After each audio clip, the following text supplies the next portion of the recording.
Glenn Stocking is here to tell us about this woke bloke. I'm going to start with a question before you even start to speak, Reverend Glenn. You're so artistic and just colorful. How did you come up with this title?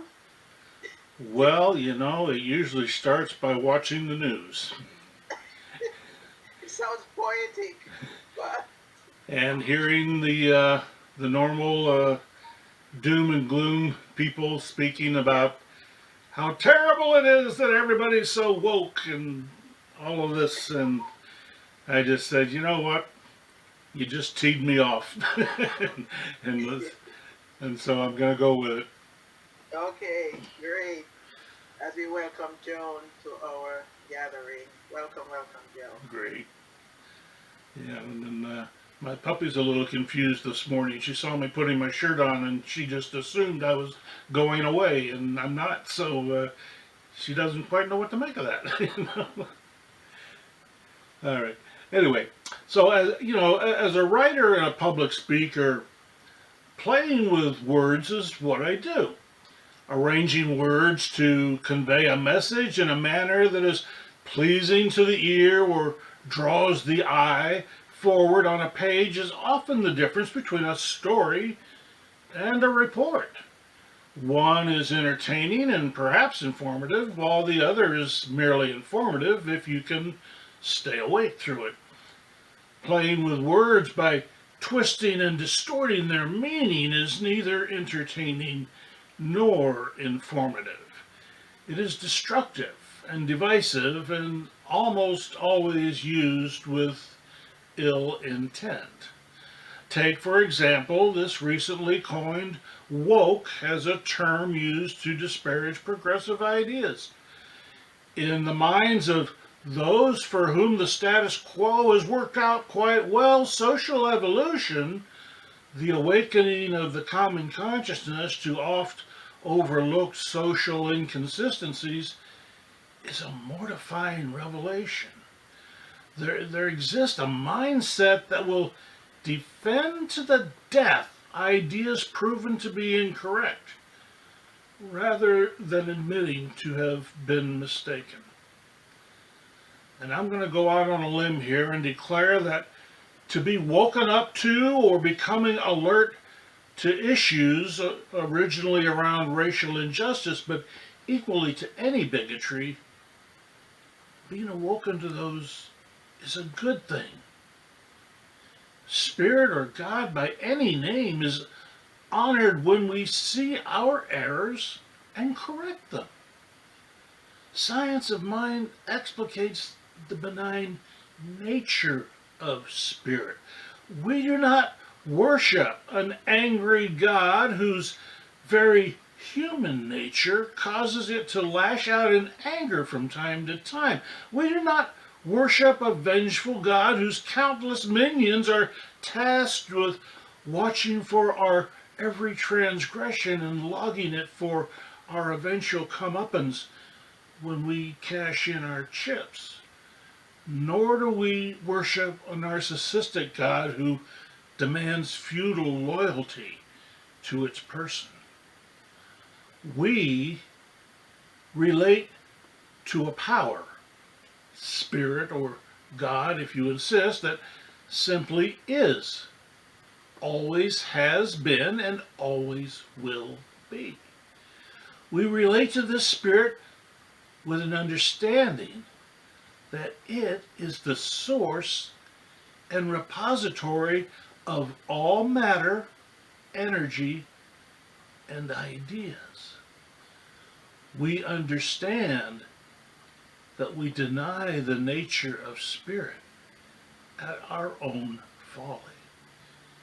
Any hell we are cast into is of our own design, but is as nebulous as our next thought. The writer of our primary textbook, Ernest Holmes, never claimed the ideas he put forth were original to him. Actually, the opposite. The idea of this infinite power has been around forever too, and expressed by many who had the luxury of time to think and the knowledge of writing.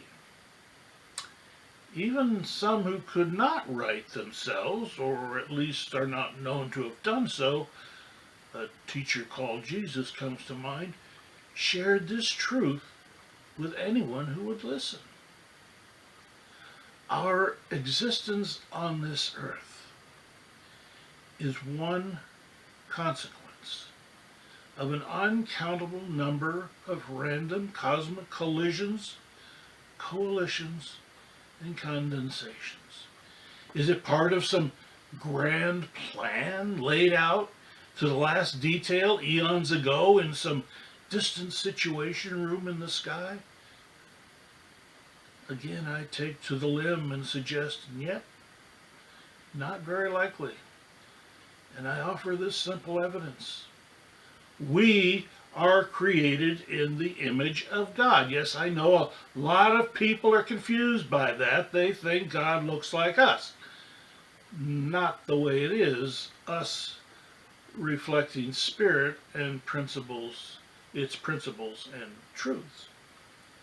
But allowing for that we be God thing, we who cannot plan a lunch without something running afoul, we who after hundreds of centuries and countless wars cannot agree on a single form of government, we who can stand side by side, watch the same train wreck, and have some come away convinced no train was involved, we are the evidence that there is no great design.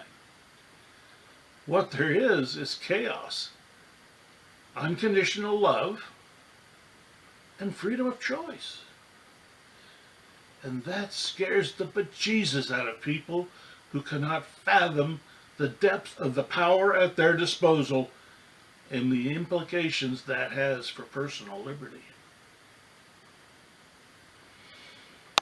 You know, technological developments in my lifetime have been stupendous in their number and complexity. My father was born on a farm that still worked with horses and mules. Today I can buy food grown in a laboratory. I can go from feeling a little bit hungry to being fully fed in under an hour using a mere fraction of my earning potential. My father had to ride one of those horses or his bicycle or walk to town to have a conversation with someone outside of his family. I can communicate at the speed of light with almost anyone on the planet or in its orbit. In my father's life, a person had to be recognized for their accomplishments, have some special talent or exceptional luck to be graced with celebrity status and have their opinions sought out.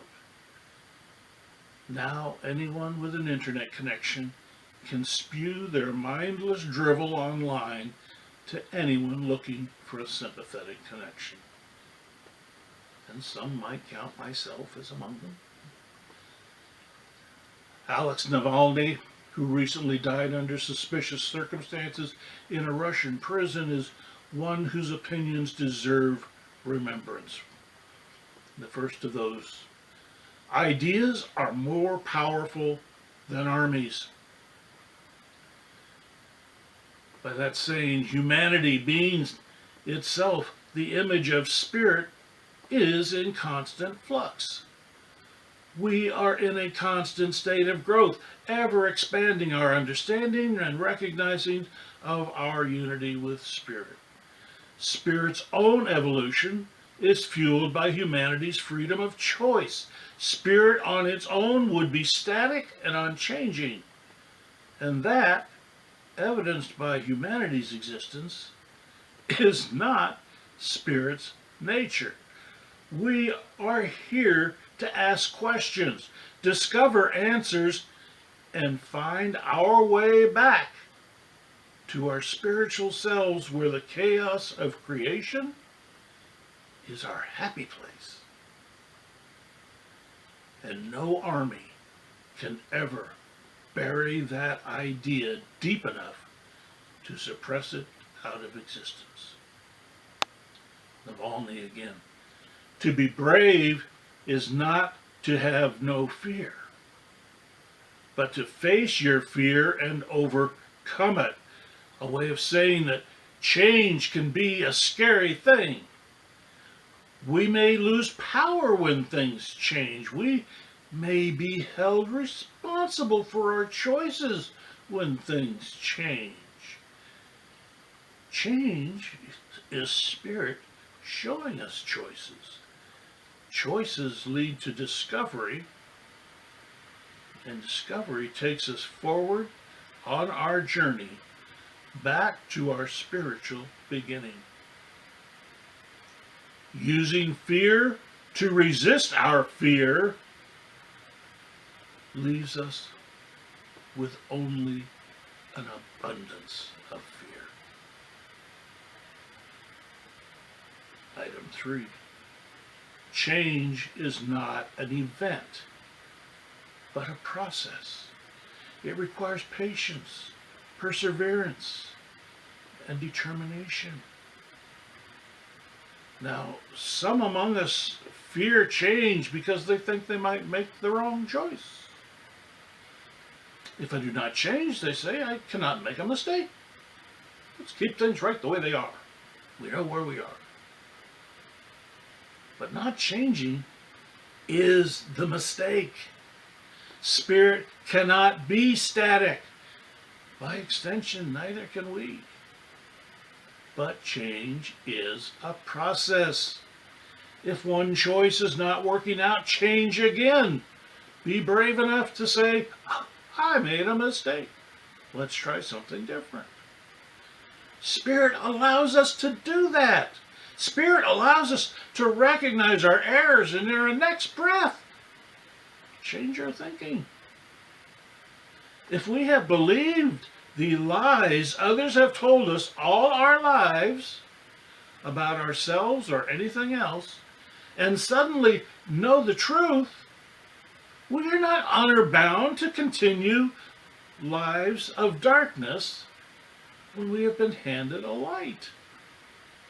Spirit acts on what we believe right now and can pivot on a pinpoint to reflect our experience to align with our new belief. And the last item from Navalny, leadership is not about holding on to power, but about empowering others. Leadership is about opening doors and encouraging discovery. Leaders build the roads, the schools, the systems of commerce that allow individuals to prosper and enjoy their unity with spirit. Leaders toil for the benefit of those they will never know.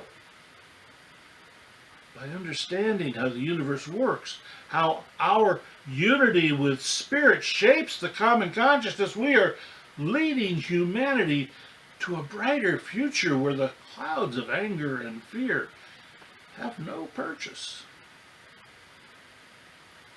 Jonas Salk, who I believe was the polio vaccine developer, said, we are partners in all of this, each of us contributing, doing what we can do best. I see not a top rung and a bottom rung. I see all this horizontally. And I see our partnership as part of a matrix. Every human being has a purpose and a destiny that exists in each of us. Each of us is tasked to live and die in our own time. Paraphrasing Shakespeare, all the world's a stage, all the men and women merely players. They have their exits and their entrances. We leave our mark either purposely or by chance, and humanity evolves. To assign one group or another with more value or less only exposes our ignorance. The arc of history has shown again and again we almost always get it wrong. when we judge others by omnidirectional standards. You know, when the Europeans first encountered indigenous peoples a few centuries back, whose industrial development lacked par with their own, they mistakenly judged those people as being inferior. Of course they weren't. It is rumored, too, that, the Chinese were not favorably impressed by the Boorish Europeans on first contact back in the day.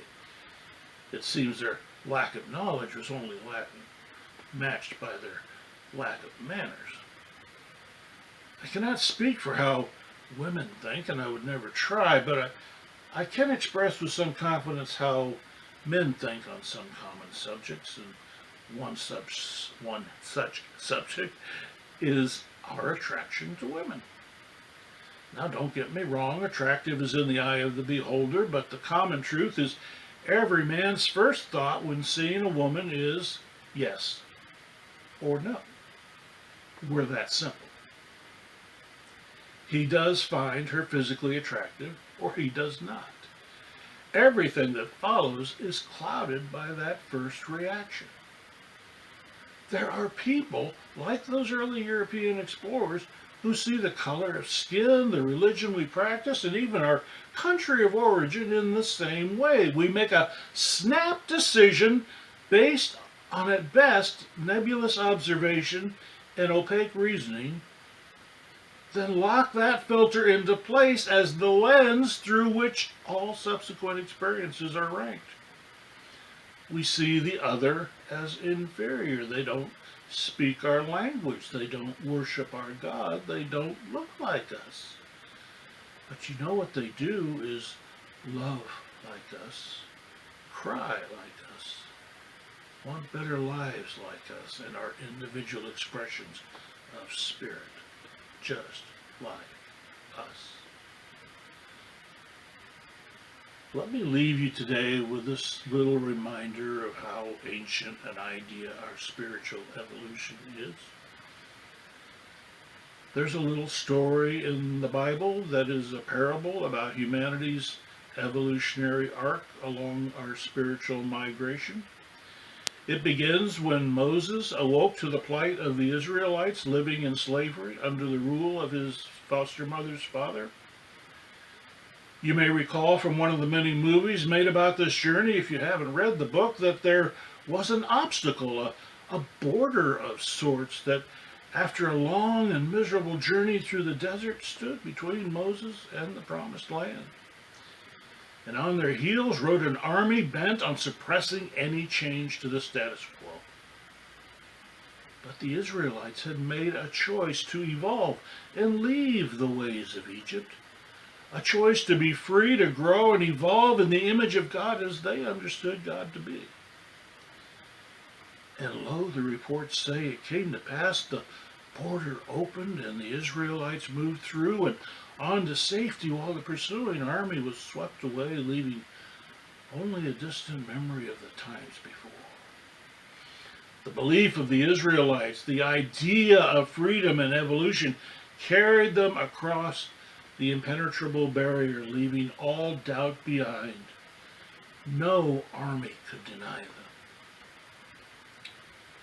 I bear proudly the yoke of being woke, and I revoke with a single stroke any who misspoke, thinking we need to backstroke to stand strong like an oak. Thank you for your attention this morning.